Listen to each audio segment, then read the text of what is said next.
بسم اللہ الرحمن الرحیم۔ جب تمہیں اگلی نماز کا انتظار ہو، سمجھ لینا کہ اللہ نے تمہاری پہلی نماز قبول کر لی ہے۔ نفس بہت ظالم ہے، کبھی گناہوں میں مبتلا کر کے رب سے دور کرتا ہے، کبھی نیکیوں اور عبادتوں کے غرور میں مبتلا کر کے اعمال کو بھسم کر دیتا ہے۔ اے اللہ، میں اپنے نفس کے شر سے تیری پناہ مانگتا ہوں۔ جنت میں 3 محل۔ رسول صلی اللہ علیہ وسلم نے فرمایا، میں ذمہ دار ہوں ایک محل کا جنت کی ایک جانب میں اس شخص کے لیے جو جھگڑا چھوڑ دے اگرچہ حق پر ہو، اور ایک محل کا جنت کے درمیان میں اس شخص کے لیے جو جھوٹ چھوڑ دے اگرچہ مزاح میں ہی ہو، اور جنت کی اعلیٰ منازل میں ایک محل کا اس شخص کے لیے جو اپنے اخلاق کو عمدہ کر لے۔ روزانہ 1000 نیکیاں۔ رسول صلی اللہ علیہ وسلم نے فرمایا، کیا تم میں سے کوئی روزانہ 1000 نیکیاں کمانے سے بھی عاجز رہ سکتا ہے؟ عرض کی گئی، ہم میں سے کوئی 1000 نیکیاں کیسے کما سکتا ہے؟ آپ صلی اللہ علیہ وسلم نے فرمایا، 100 بار سبحان اللہ کہنے والے کے لیے 1000 نیکیاں لکھ دی جائیں گی۔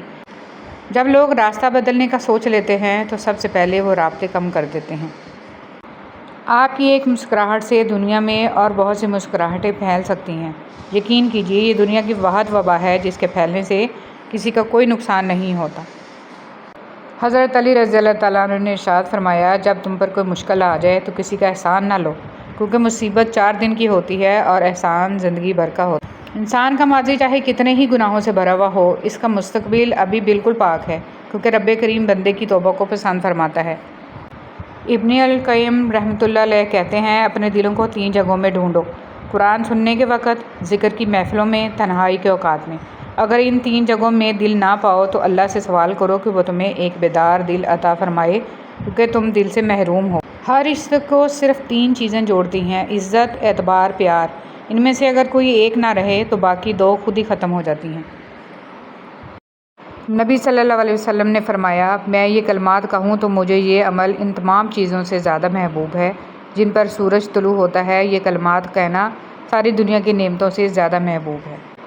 رسول صلی اللہ علیہ وسلم نے ارشاد فرمایا، ایک زمانہ ایسا آئے گا کہ لوگ مسجد کے اندر دنیا کی باتیں کریں گے تو اس وقت تم لوگوں کے پاس نہ بیٹھنا، اللہ کو ان لوگوں کی کچھ پرواہ نہیں ہے۔ رسول صلی اللہ علیہ وسلم سے عرض کی گئی، یا رسول اللہ صلی اللہ علیہ وسلم، کون سا صدقہ افضل ہے؟ آپ صلی اللہ علیہ وسلم نے فرمایا، تنگ دستی کے باوجود محنت کر کے صدقہ دینا اور رشتہ داروں سے آغاز کرنا۔ ہمارے دنیا کے مسائل اتنے زیادہ نہیں ہیں جتنے طنز، سوال، دل دکھانے والے تبصرے ہیں۔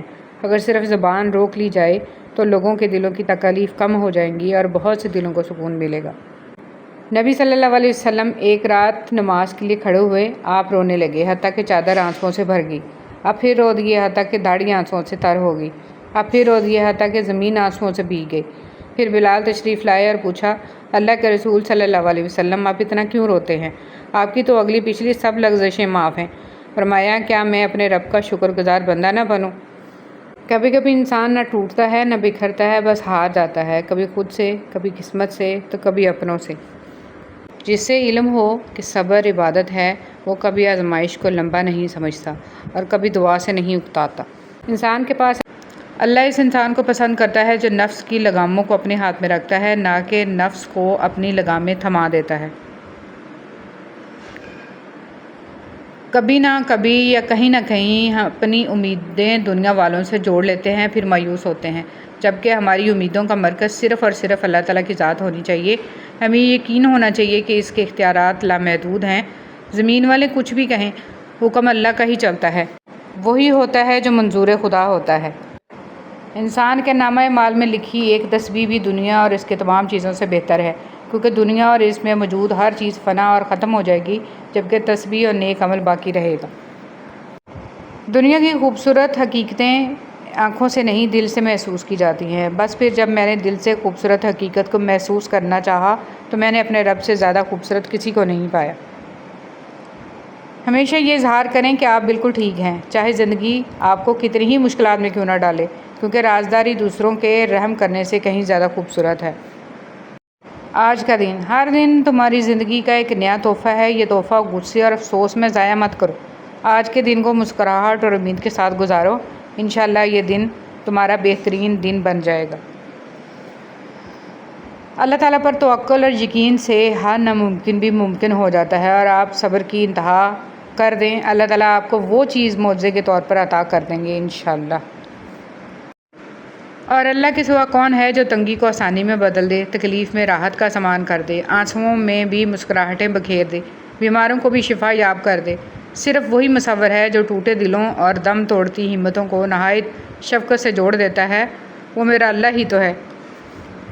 اسلام سچی محبت کی تائید کرتا ہے جو چند دنوں میں محدود اور چند تحفوں کی محتاج نہ ہو بلکہ ہمیشہ کے لیے ہو، اور صرف جسمانی نہ ہو بلکہ روح کی بھی تسکین ہو اور پاکیزہ ہو، اور وہ صرف نکاح میں ہی حاصل ہوتی ہے۔ ایسے اعمال کرنے چاہیے جنہیں کوئی نہیں جانتا ہو، جیسے پوشیدہ صدقہ، رات میں عبادت، خوف الہی سے گرنے والے آنسو، استغفار، ذکر و اذکار، تسبیح وغیرہ، اس لیے کہ جس طرح پوشیدہ گناہ انسان کے لیے ہلاکت اور تباہی کا سبب بنتے ہیں، اسی طرح پوشیدہ نیکیاں نجات کا باعث ہوتی ہیں۔ کسی کو کچھ دینا ہی ہدیہ نہیں ہوتا، بلکہ کسی پہ غصہ آ جائے تو اس کا اظہار نہ کرنا، اور کسی کے راز معلوم ہو تو اس کو چھپانا، کسی کی عزت کو تار تار کرنے سے اپنی زبان کو بچانا بھی ہدیہ ہی ہے۔ دھرتی پر سب سے زیادہ بوجھ ان نفرتوں کا ہے جو انسانوں کے دلوں میں دوسروں کے لیے ہیں۔ بسم اللہ الرحمن الرحیم۔ دوسروں کے حق میں کی گئی آپ کی دعا قبول ہو یا نہ ہو، لیکن آپ کے اعمال میں ایک نیکی کا اضافہ ضرور کر جاتی ہے۔ ہر کسی کی نعمتیں بھی الگ ہیں، ہر کسی کی آزمائشیں بھی، ہر کسی کی کہانی الگ ہے، سبق الگ ہیں۔ کبھی کسی اور کو دیکھ کر یہ مت سوچیں کہ میں محروم ہوں، آپ پر بھی آپ کے رب کی بہت عطائیں ہیں۔ فائدہ نہیں ہوتا، سب کو وہی ملتا ہے جو اللہ نے ان کے نصیب میں لکھ دیا ہو۔ بہترین کی خواہش تو سبھی کرتے ہیں، مگر بہترین پانے کے لیے بہترین بننا پڑتا ہے، کیونکہ اب پاک تو پاک۔ مت بھولو کہ جس کو تم نے گناہ کرتے دیکھا ہے اس کا گڑ گڑا کر معافی مانگنا نہیں دیکھا، اور ہو سکتا ہے کہ اس کی ندامت اللہ کو تمہاری دن رات کی تسبیح سے زیادہ عزیز ہو۔ کسی کو اداس پاؤ تو نصیحت کی بجائے اس کی سن لیا کرو، احساس سے، محبت سے، بنا کسی غرض کے۔ 7 تباہ کر دینے والے گناہ۔ رسول صلی اللہ علیہ وسلم نے فرمایا، 7 گناہوں سے جو تباہ کر دینے والے ہیں بچتے رہو۔ صحابہ رضی اللہ عنہم نے فرمایا، یا رسول اللہ وہ کون سے گناہ ہیں؟ آپ صلی اللہ علیہ وسلم نے فرمایا کہ اللہ کے ساتھ کسی کو شریک ٹھہرانا، جادو کرنا، کسی کی ناحق جان لینا کہ جسے اللہ تعالیٰ نے حرام قرار دیا ہے، سود کھانا، یتیم کا مال کھانا، لڑائی میں سے بھاگ جانا، پاک دامن بھولی بالی ایمان والی عورتوں پر